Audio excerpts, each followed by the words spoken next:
MS4 road ठारे चोरी घटना रे पुलिस एसडीपीओ सांबादिक सम्मिलनी गजपति जिला पालाखेमुंडी स्थित एसडीपीओ कार्यालय ठारे आज एसडीपीओ श्री माधवानंद नायक एक सांबादिक सम्मिलनी करी दुई सुना चोरों को नहीं सूचना देइछंती।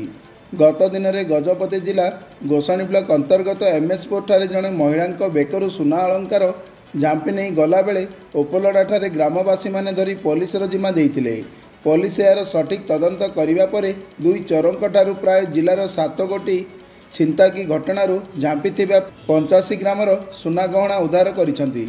एहा सह दुई अभियुक्तों को आज कोर्ट चालाण करिथिबा नै पुलिस पक्षरु सूचना जारी करा जायछि। गत अक्टोबर मास 2023 मसीहा अक्टोबर मासरू आज पर्यंत आमर काशीनगर पारलाखेमुंडी गुरांडी थाना अंचल रे 7टी आमर छिंदी मामला रुजु होइछि। सेतिरे आमर मैडम एसपी मैडम को आदेश क्रमे आम खोजुलु तेणु से संक्रांत आम सब थाना केस कराई। से संक्रांत आम जना पड़ा जे 2 जन व्यक्ति ए इनवल्व अच्छा आम आप्रिहेंड कलापर से निजर दोष स्वीकार कले। दोष स्वीकार कलापर से देइथिबा रखिथिबा सोना को सब गुड़ाक आमको आज मिली आम सीज करूँ। आ 2 जन अरेस्ट होइछन। आमर 2 जन आसामी सुजित कुमार पाड़ी और बालकृष्ण साहू एमाने आमर ब्रह्मपुर गोलंथरा जरडा बड़बजार थाना इच्छापुर आंध्र प्रदेश एवं पलासा और पारलाखेमुंडी गुरांडी पारलाखेमुंडी एवं काशीनगर अंचल से छिंदाई कर मुख्यतः स्त्री लोक मान टार्गेट करती चलिकी जाऊँ एकुटिया देखुवा समय से छिड़ी नहीं जाती।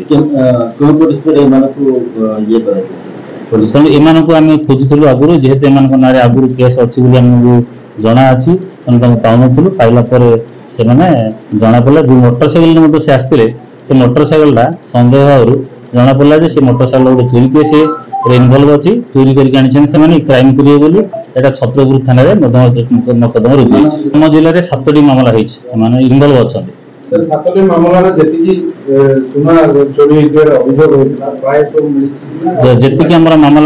रुजु होती सुना छड़े नहीं से गुड़ाक प्राय आम सब जगह पाई जाऊँ। पाखापाखि आम 85 ग्राम सुना जबत कर।